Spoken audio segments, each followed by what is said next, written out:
Pay attention students, question क्या कहता है?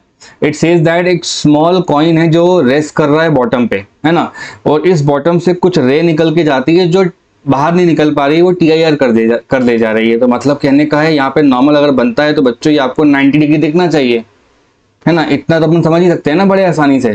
तो बच्चों ये होता है क्रिटिकल एंगल और पीछे भी होता है क्रिटिकल एंगल। अगर कहीं रिफ्लेक्शन का एंगल 90 हो गया मतलब बच्चे लोग TIR पढ़ रहा है, तो आप लिखोगे TIR happening, TIR happening at, बोलते जाओ, सरफेस। TIR क्या हो रहा है बच्चों? हैपन कर रहा है सरफेस पे। तो TIR के लिए फॉर्मूला होता है sine of critical angle equals to, आप बाहर वाले मीडियम में होते हो तो उसको N1 कहते हैं, और जहां से आए हो उसको बच्चों N2 कहते हैं। तो ये आपका N2 का टर्म है और बाहर वाले का मतलब N1 है। इज दिस क्लियर बच्चों? हाँ ना बोलो, जो आगे जाके वन बाय एन बन जाएगा। ठीक है, अब डायग्राम में आ जाओ बच्चों। डायग्राम कुछ ऐसा दिख रहा होगा आप लोगों को, है ना। तो ये भी एंगल क्या हो जाएगा? क्रिटिकल हो जाएगा। सामने लिखा हुआ है 3, ये लिखा हुआ है 4 डायग्राम में। तो बच्चे अपन ने 10th में पाइथागोरस तो पढ़ रखी है, तो इसको 5 कर लो। मुझे बताओ साइन सी कितना हो जाएगा यहाँ से? तो बोलोगे सर परपेंडिकुलर अपॉन बेस हो जाएगा और उसकी वैल्यू 1/n के बराबर आ रही है। बच्चों यहाँ तक कर लोगे क्या आप लोग? बच्चे लोग यहाँ तक तो कर लोगे ना। अब बस अपन को ये फाइंड करना है कि रिफ्लेक्टिव इंडेक्स को स्पीड ऑफ लाइट के टर्म में कैसे लिखा जाता है। यही मतलब है ना अपना कहने का। तो देखो हम कहां से कहां जा रहे हैं, तो बोलोगे सर जी आप जा रहे हैं, ये N2 लिखा हुआ है, तो N2 में स्पीड को बच्चों V2 कर लेते हैं, है ना। स्पीड कितनी कर लेते हैं? V2, और बाहर कितनी कर लेते हैं अपन लोग? V1, है ना। यही तरीका है अपना पढ़ने का। तो चलो पढ़ लेते हैं फटाफट इसको। तो लाइट कहां से कहां जा रही है? बोलो, सेकेंड मीडियम से फर्स्ट मीडियम में जा रही है। दिखा है सभी को?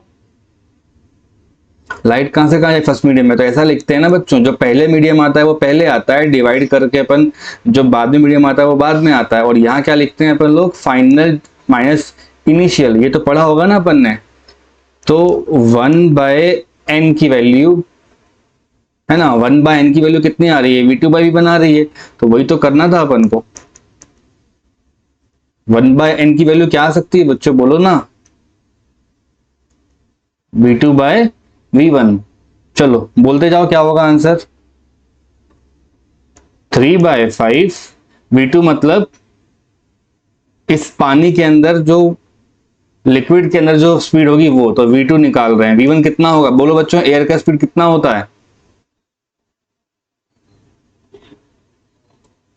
हाँ, तो एयर का स्पीड होता है बच्चों 3 × 10⁸। वही चीज आप यहां रख दो, 3 × 10⁸। चलो सॉल्व करके दिखाओ मुझे V2 के लिए। ये हो जाएगा 9 × 10⁸। नीचे कितना आ रहा है? 5। कितना आना चाहिए आंसर?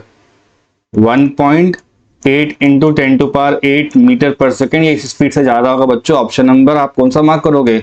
चारों में से option number D। Okay, pay attention everybody. Question क्या कहता है? For a given incident of light. बच्चों लाइट इंसिडेंट करती है, इस फिगर के अंदर देखिए, और अपन को ये कंडीशन बतानी है कि TIR कर जाएगी ये, और एट लास्ट आपको रिफ्लेक्टिव इंडेक्स बताना है बच्चों। तो देखो डायग्राम के अकॉर्डिंग अगर जाके देखोगे ना, तो सबसे टॉप पर पता है क्या हो रहा होगा? लाइट एंटर कर रही होगी, तो साइन इंसिडेंट एंगल कितने का हो जाएगा यहाँ पे? 45 का। और अंदर बच्चों एक एंगल R मतलब रिफ्लेक्शन कर देना, उसको आगे लेके चले जाना, और जहां ये हिट करता है उसको पीछे लेके आ जाना। तो ये आपको 90 का दिखाई देने लग जाएगा।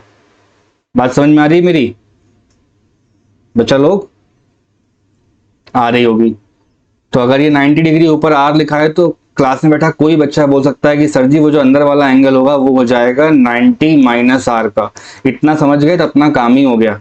ऊपर वाले पॉइंट का नाम A रख देता हूँ, नीचे वाले पॉइंट का नाम B रख देता हूँ। सबसे पहले आप लोगों को A पॉइंट पे पढ़ाता हूँ। A पॉइंट पे कैसे पढ़ोगे आप लोग? बाहर का इंडेक्स कितना है बच्चों? N1 = 1। अंदर का इंडेक्स बोलो N। बच्चों को N ही फाइंड करना है आपको। किस किस को लगाने आता है स्नेल्स लॉ? लगा लो बच्चों, फर्स्ट वाले पॉइंट पे लगा के दिखाओ स्नेल्स लॉ। बोलो, N1 × sin I बराबर, बोलो, N2 × sin R। Is this clear to the class बच्चे लोग? बढ़िया। साइन 45 होता है 1/√2। ठीक, और यहाँ एन आ रहा है बच्चों, और ये साइन इंटू आर का टर्म आ रहा है, तो साइन आर बेसिकली हो रहा है तुम्हारा 1/n√2 इंटू, हाँ √2 जाएगा और ये साइन हो जाएगा। इसको थोड़ा सेव करके रख लेते हैं, चलते हैं थोड़ा आगे, है ना, थोड़ा सा आगे चलते हैं बच्चों। बी पॉइंट पे पढ़ के दिखाओ, लाइट अंदर बेंड कर जा रही है ना। हेलो बच्चों, लाइट अंडर बेंड कर जा रही है, तो बेंड करने का मतलब होता है ये वाला डायग्राम समझो आप। ये नॉर्मल लिखा हुआ है, लाइट अगर आती है तो बच्चों अंदर ही रह जाती है, मतलब ये एंगल क्रिटिकल से ज्यादा होगा। और इसकी एक ही कहानी हो सकती है, बाहर वाला मीडियम कितना है 1, अंदर वाला मीडियम कितना है बच्चों n। दुनिया जानती है टीआईआर की इक्वेशन, साइन आई सी बराबर बोलो 1/n। हाँ ना, आया ना बच्चों, ये तो पता होगा ना, इस चीज को याद करके रखो भाई, टीआईआर के लिए बहुत काम की चीज है। तो बच्चों अगर मैं आपसे बोलूं एट बी, बी पॉइंट पे लगा कर दिखाना है, तो बी पॉइंट का मतलब हो जाएगा, आप बोलोगे सर साइन उस एंगल का मतलब है 90 माइनस आर बराबर बच्चों 1/n। तो कहने का मतलब है साइन 90 माइनस थीटा, ट्रिग्नोमेट्री वाले बच्चे, मैथ्स लिए हुए बच्चे बोलेंगे कॉस थीटा हो जाएगा सर, ये हो जाएगा ना। कॉस थीटा की वैल्यू कितनी आ रही है 1/n। बच्चों अरे क्या चल रहा है जिंदगी में तुम्हारी, हाँ बोलो। माय डियर स्टूडेंट्स, अगर ये फर्स्ट इक्वेशन दिख रही है, सेकंड इक्वेशन दिख रही है, इसके बाद तो पूरा मैथमेटिक्स बचा है सॉल्व करने का। तो देखो साइन आर लिखा है और कॉस आर लिखा है, तो हमको इनको नहीं चाहिए हमको ये, तो क्या करेंगे, बेस्ट तरीका क्या है कि इनका स्क्वायर करके ऐड कर देते हैं। तो sine square theta plus cos square theta कितना हो जाता है, जल्दी जल्दी बोलो। 1 हो जाएगा ये, और इनके राइट साइड में भी बच्चों स्क्वायर करके ऐड करना पड़ेगा, तो 1/n², और ये हो जाएगा 1/n², और यहाँ पे जाएगा 2। लेफ्ट साइड में बच्चों 1 लिखा हुआ है, और यहाँ पे एलसीएम लूंगा तो मेरे को मिल जाएगा 2n², राइट। हाँ ना बोलो भाई, अभी सही है। तो ये 3 हो जाएगा, है ना,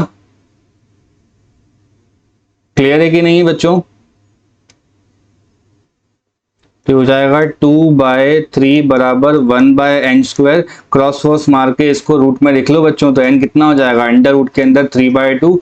और यहाँ आखिरी में बोल देना कि सर ये ज्यादा होना चाहिए, ये इक्वेशन होनी चाहिए टीआईआर की। अगर ऐसा होगा तो आपकी कहानी सही है और ऊपर वाली लाइन परफेक्टली टीआईआर कर जाएगी। डाउट बोलिए students, pay attention to the question. Question कहता है एक डिस्क है ना, we have a disk placed on the surface of pond which has a refractive index 5/3। source of light बच्चों प्लेस करके रखी है ना 4 metre below the surface of disk liquid। the minimum radius of the disk needed so that the light should not come out। कहने का मतलब बड़ा simple सा है बच्चों, बोर्ड पे देखते रहिए आप लोग। बच्चों ऐसा कोई क्वेश्चन है, राइट साइड में देखें इसको, ये है आपका सरफेस किसी पॉइंट का, ठीक, उससे 4 मीटर डेप्थ पर ना एक लाइट का सोर्स रखा है। क्या रखा है बच्चों, लाइट का सोर्स। तो आप कहोगे सर लाइट का सोर्स तो सब डायरेक्शन में आना चाहिए इस तरह से, लाइट है ना। तो हमसे कह रहा है क्वेश्चन वाला कि कितने साइज की डिस्क अपन ऊपर रख दें, ये सर्कुलर नेचर की डिस्क कितने साइज की यहाँ पे डिस्क रख दें कि लाइट बाहर ना निकल पाए। तो बोलोगे सर ये वही मछली वाला क्वेश्चन हो गया, जहां पे डिस्क के कॉर्नर से क्या हो जाएगा बच्चों, टीआईआर लग जाएगा। देखो ये 90 डिग्री हो गया, टीआईआर लग गया, और यहां से भी चेक कर लोगे तो टीआईआर लग जाएगा। Am I right students. Now tell me what is the condition of TIR. तो बोलोगे सर वो तो हमको अच्छे से आती है, बाहर वाले मीडियम को n1 बराबर 1 कर लेते हैं और अंदर वाला मीडियम n2 बराबर दिया हुआ है बच्चों 5/3।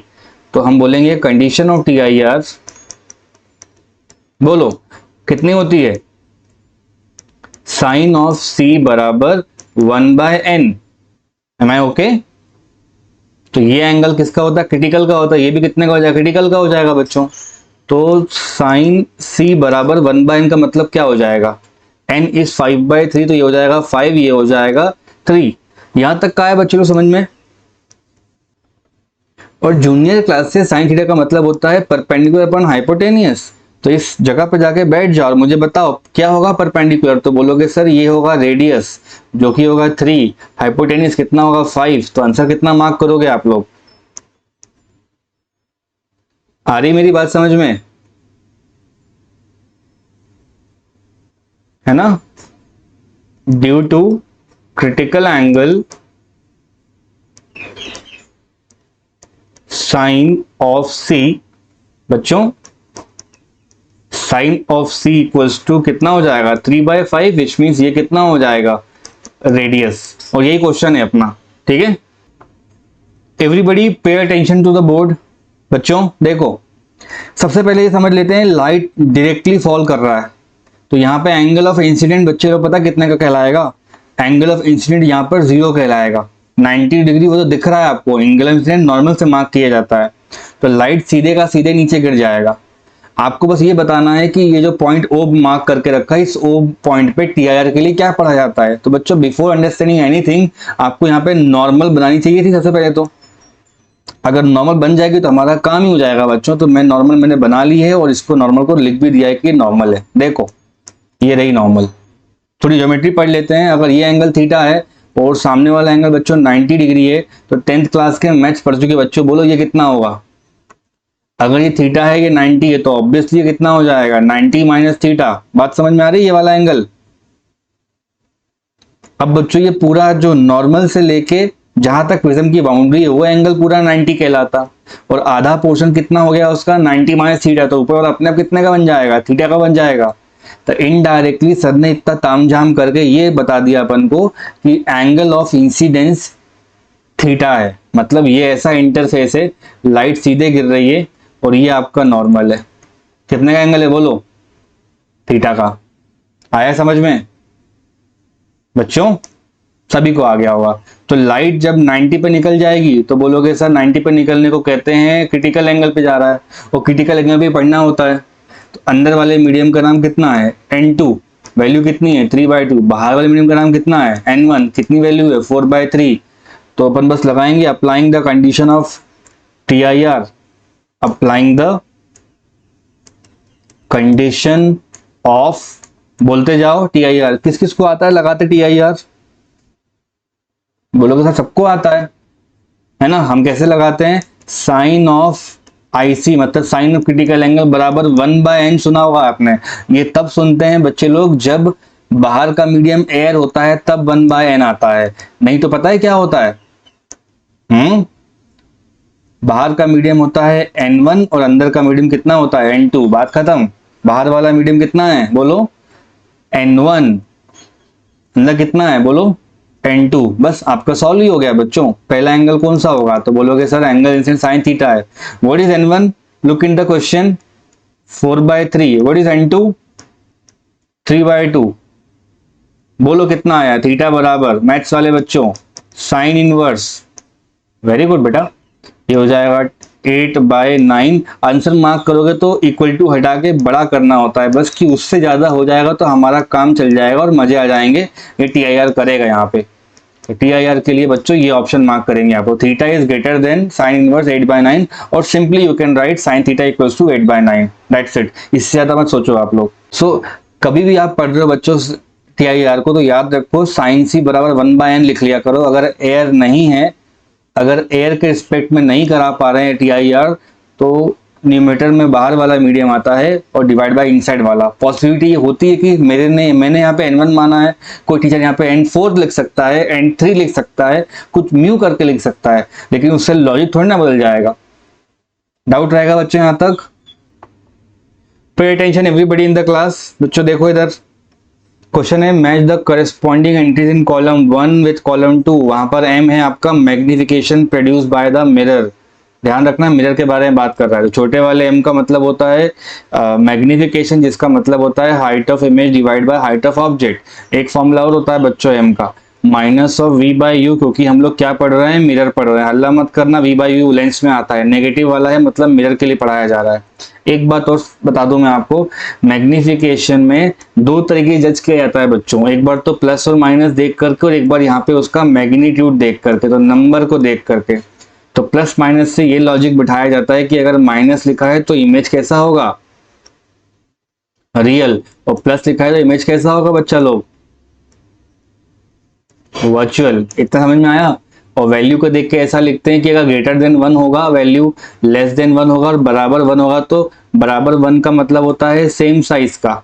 लेस देन 1 होगा मतलब हमारे ऑब्जेक्ट से छोटा है, और बड़े होने का मतलब क्या हो जाएगा, हमारे ऑब्जेक्ट से बिग है, मतलब एनलार्ज है, डिमिनिश है, बहुत सारी बातें। अगर हमको इतनी बेसिक नॉलेज है तो हमसे क्वेश्चन बन जाएगा। अब क्वेश्चन पढ़ते हैं। फर्स्ट वाले में m की वैल्यू -2 आ रही है, तो बच्चा लोग -2 कब आ सकती है, एक बार ही सोचो, मिल करके सोचो। हाँ, तो -2 रियल के लिए होगा। और दूसरी बात, नेगेटिव रियल इमेज बड़ी कब आती है, तो बोलोगे सर हमको अच्छे से याद है, हमने 10th में कॉनकेव मिरर पढ़ रखा है, जब आपका फोकस और कर्वेचर के बीच में ऑब्जेक्ट होगा बच्चों, तो इमेज यहाँ पे पीछे की तरफ आ रही होती है, बड़ी सी, राइट। तो हो सकता है कि डबल मिल जाए, बड़ी सी। तो बोलोगे सर कॉनकेव मिरर भी इसका आंसर होगा, मतलब ए वाले का आंसर क्यू भी है और आर भी है। बात समझ में आई? तो ऑप्शन चेक करो, यहाँ पे क्यू और आर आ रहा है अपना, तो ऑप्शन नंबर सी अपना लगेगा आगे जाके। बी बी लिखा हुआ है मैग्निफिकेशन बच्चों, माइनस का हाफ लिखा है, तो माइनस देख करके सबसे पहला आंसर क्या मार्क करने का मन कर रहा है अपना बच्चों? माइनस देख के क्या मार्क करोगे? रियल। और छोटा है मतलब क्या होगा? छोटा आदमी है ये। बोलो, क्या कॉनकेव मिरर में छोटी इमेज बनती है? तो बोलोगे हाँ सर बनती देखी है हम लोगों ने। ये ए ऑप्शन का एक्सप्लेनेशन है, ये बी ऑप्शन का एक्सप्लेनेशन है। जब आपका ऑब्जेक्ट, बच्चे लोग, जब ऑब्जेक्ट आपका कर्वेचर के पीछे आ जाता है, तो आपने नोटिस किया हो कि इमेज जहाँ छोटी सी बनती है, मतलब वो पॉसिबिलिटी बनती है कि इमेज छोटी सी बन जाए। ये ऑब्जेक्ट है, ये इमेज है, पूरा रे डायग्राम नहीं बनाऊंगा मैं आपको, 10वीं के बच्चे नहीं हो आप लोग। कॉन्वेक्स में तो वर्चुअल बन जाती है ना बेटा, तो माइनस साइन भी लाना है ना, दोनों चीजें सेटिस्फाई करवानी है ना। तो बात समझ रहे हो? तो बी वाले के भी ऑप्शन हो सकते हैं कि सर क्यू भी होगा और आर भी होगा, तो अभी तक हम लोग सही जा रहे हैं। बी का ऑप्शन भी यहाँ पे क्यू भी लिखा है, आर भी लिखा है, और ए का ऑप्शन भी क्यू और आर लिखा हुआ है। आंसर समझ में आ रहा है बच्चों आप लोगों को? सी वाले को देखो, मैग्निफिकेशन +2 लिखा है, प्लस का मतलब क्या होता है? 12वीं के बच्चों, प्लस का मतलब क्या होता है? वर्चुअल, और +2 का मतलब होता है बड़ी इमेज आ रही है ना। तो सी वाले ऑप्शन में आपको पता होगा कि 6 रे डायग्राम होते हैं कॉनकेव मिरर के, 6 रे डायग्राम होते हैं बच्चों कॉनकेव मिरर के, जब अपन फोकस के अंदर रख देते हैं ऑब्जेक्ट को। याद होगा ना आपको, ये बाहर की तरफ बड़ी सी इमेज बनती है, राइट ना बच्चों? तो 2 मतलब 2 टाइम इमेज बन रही होगी, और बाहर बन रही है मतलब वर्चुअल बन रही है। तो इसका क्या आंसर हो जाएगा? एस और कॉनकेव। बाउंसर मार रहा है क्या ये बच्चों?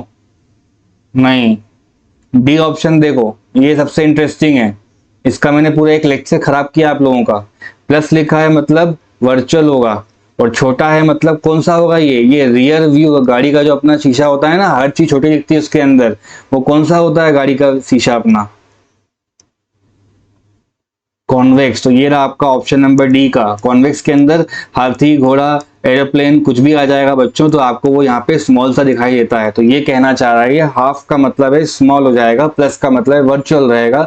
इसलिए बच्चों में जब नोट्स बनवाता हूँ ना, तो उस पर बहुत फोकस करवाने को कहता हूँ कि अपने दिमाग में इतनी कॉन्शियसनेस रखो कि हमें नोट्स बनाते वक्त ये दिमाग में रहे, प्लस माइनस का मतलब रियल वर्चुअल से होता है, और नंबर का मतलब होता है बड़ा होगा तो मतलब 1 से ज्यादा होगा तो मैग्नीफाइड है, कम होगा तो स्मॉलर है, और बराबर होगा तो सी होगा, मतलब सेम होगा। क्वेश्चन क्लियर है बच्चों? Should I explain again? ये चारों ऑप्शन के रे डायग्राम बना दिए मैंने, अलग से इनकी जरूरत नहीं थी। ये बस 10th क्लास की जो पूरा जो 10th का चैप्टर होता है ना 10वीं के बच्चों के लिए, जो 2 महीने वो लोग बिल्कुल चाप के पढ़ते हैं, लाइट चैप्टर बढ़िया, वो एक पेज में खत्म हो गया यहाँ पे बच्चों, वो हमारे एक पेज में यहाँ पर निपट गया है। ठीक, पे अटेंशन एवरीबॉडी। क्वेश्चन है, a bubble in a glass slab.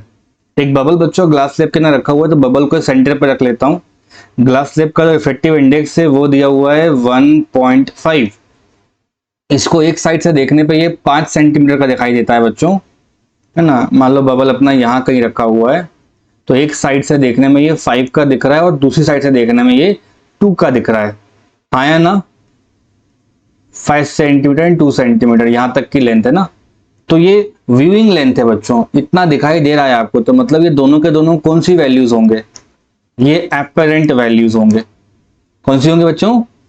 Apparent होंगे। एक बार इसको सरफेस से आके अपन देख रहे हैं तो 5 पे दिख रहा है, एक बार यहां से आके देख रहे हैं इसको तो बच्चों ये 2 पे दिख रहा है, तो आपको तो पता होगा formula, refractive index equals to, बोलो, रियल डेप्थ डिवाइड बाय, बोलते जाओ, एपेरेंट डेप्थ। इफेक्टिव डेप्थ बच्चों हमारा 3/2 का है, एक्चुअल में क्या डेप्थ होगी वो रियल डेप्थ में आ जाएगा, और एपरेंट में कितना हो जाएगा, ये 2 बार पढ़ने की जगह पे इसको ऐसा कर लो कि ये y1 का टर्म है और ये बच्चों y2 का टर्म है, तो y बराबर हो जाएगा आप लोगों का y1 प्लस y2, कितना लिखूं मैं, 5 प्लस 2 बोलो 7, है ना।